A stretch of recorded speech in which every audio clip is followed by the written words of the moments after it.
En el nombre del Padre, y del Hijo, y del Espíritu Santo. Amén. Señor, haz de nuestro hogar un sitio de tu amor. Que no haya injuria, porque tú nos das comprensión. Que no haya amargura, porque tú nos bendices. Que no haya egoísmo, porque tú nos alientas. Que no haya rencor, porque tú nos das perdón. Que no haya abandono, porque tú estás con nosotros. Que sepamos marchar hacia ti en nuestro diario vivir.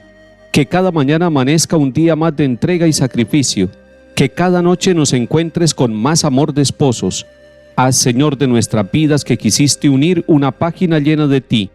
Haz, Señor, de nuestros hijos lo que tú anhelas, que nos esforcemos en el mutuo consuelo, que hagamos del amor un motivo para amarte más, que cumplamos siempre tus mandatos sobre el amor conyugal, que sepamos encauzar a nuestros hijos hacia ti, que demos lo mejor de nosotros para ser felices en el hogar, que cuando amanezca el gran día de ir a tu encuentro, nos concedas el hallarnos unidos para siempre en ti. Amén.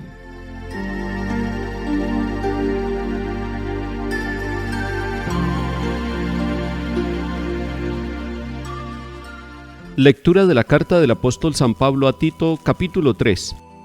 Querido hermano, recuérdales que se sometan a los gobernantes y a las autoridades, que obedezcan, estén dispuestos a hacer el bien, no hablen mal de nadie ni busquen riñas, que sean condescendientes y amables con todo el mundo, porque antes también nosotros, con nuestra insensatez y obstinación, andábamos por el camino equivocado. Éramos esclavos de deseos y placeres de todo tipo, nos pasábamos la vida haciendo el mal y comidos de envidia. Éramos insoportables y nos odiábamos unos a otros.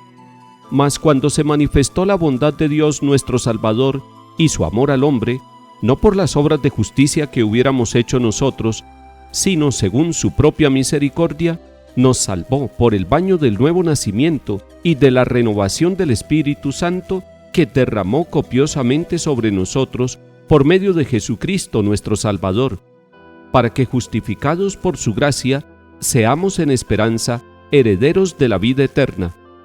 Palabra de Dios, te alabamos, Señor.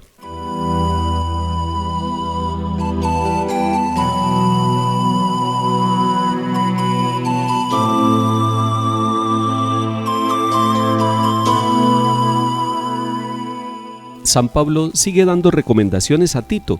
A algunos no les gusta lo que San Pablo le dice a Tito en este capítulo 3, donde lo invita a que sea obediente y reciba con respeto a las autoridades de este tiempo.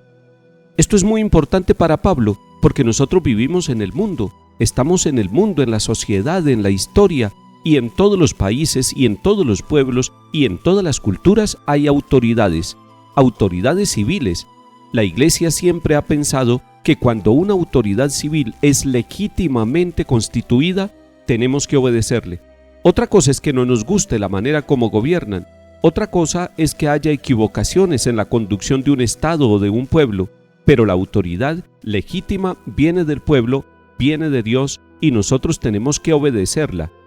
Claro está que la misma Iglesia nos enseña que cuando nosotros somos obligados a hacer algo que va contra la ética, contra la moral cristiana, contra los principios cristianos, tenemos la posibilidad de la objeción de conciencia.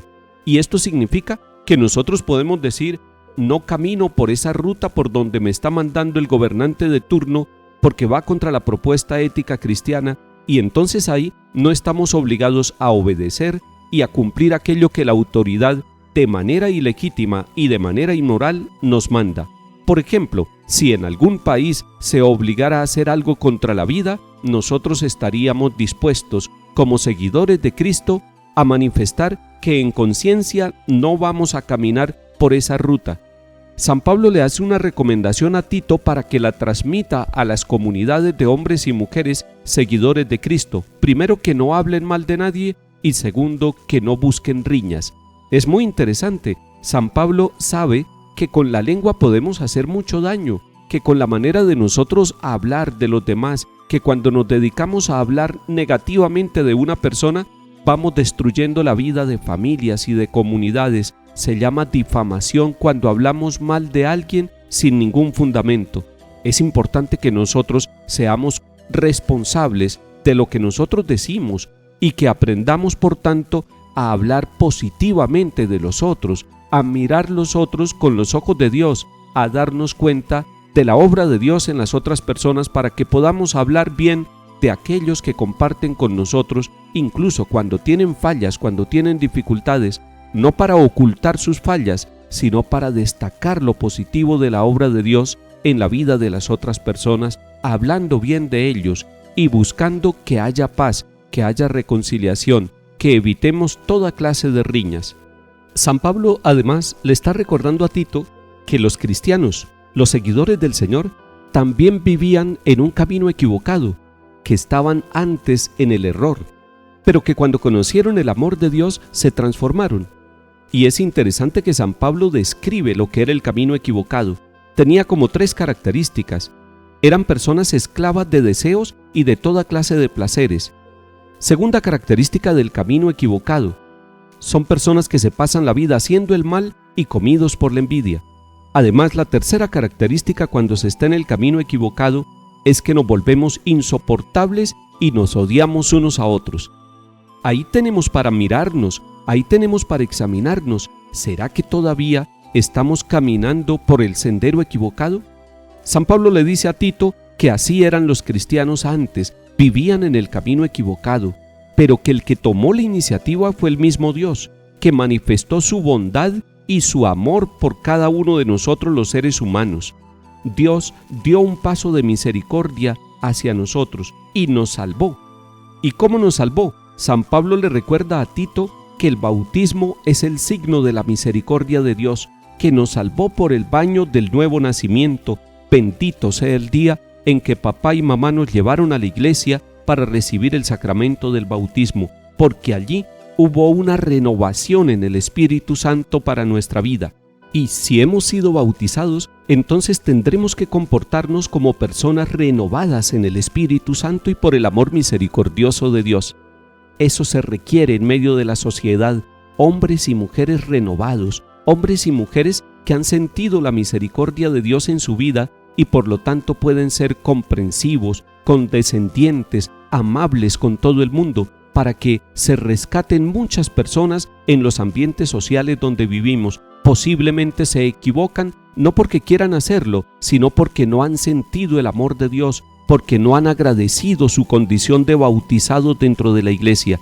Tenemos una misión muy grande los bautizados, ser hombres y mujeres que renovados desde dentro por la gracia del Señor y por su misericordia, somos capaces de renovar las estructuras sociales, la historia, la economía, la política. Ahí llegamos nosotros con el aporte de Cristo Jesús, porque Cristo sigue salvando el mundo a través de nuestros comportamientos, a través de nuestras decisiones y de todas las opciones en bien de la humanidad.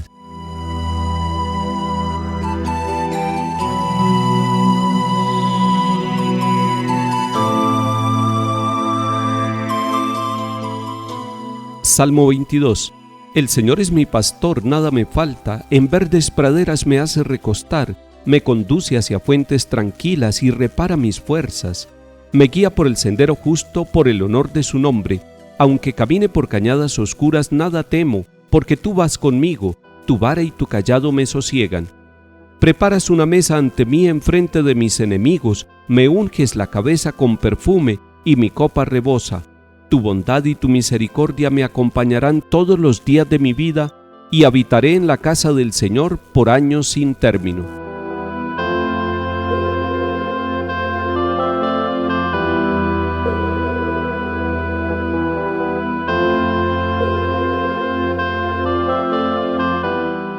Lectura del Santo Evangelio según San Lucas, capítulo 17.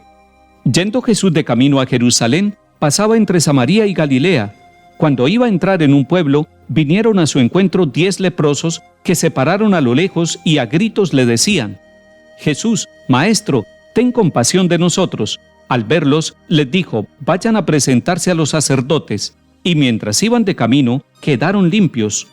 Uno de ellos, viendo que estaba curado, se volvió alabando a Dios a grandes gritos y se echó por tierra a los pies de Jesús, dándole gracias. Este era un samaritano.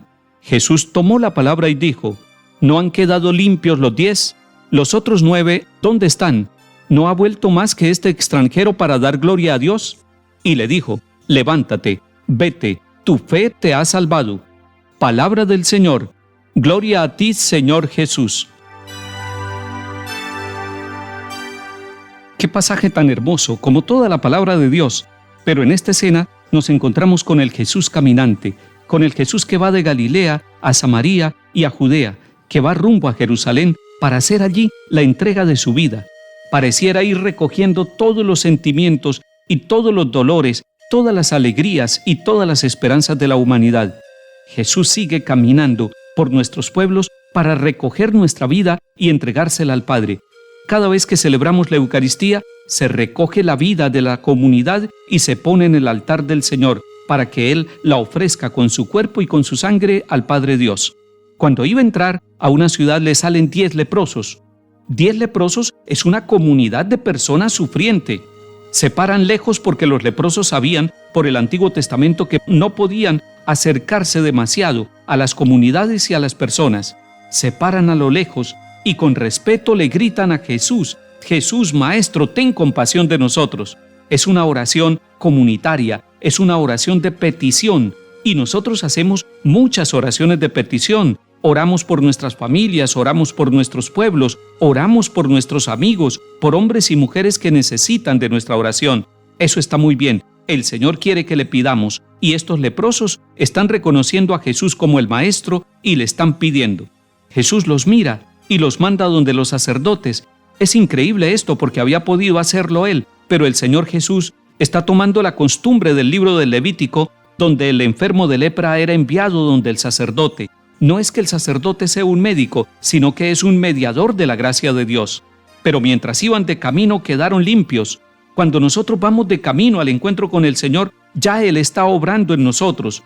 Queremos encontrarnos con Él en la Eucaristía, queremos encontrarnos con Él en el sacramento de la reconciliación, pero cuando hemos tomado la decisión y vamos de camino decididos al encuentro del Señor, Él se nos adelanta y Él nos sana mientras vamos de camino. Hoy, mientras vamos de camino al médico, mientras vamos de camino al altar, el Señor está haciendo su obra en cada uno de nosotros. El mensaje ahora nos muestra que solamente uno de los que había hecho la petición regresa a agradecer.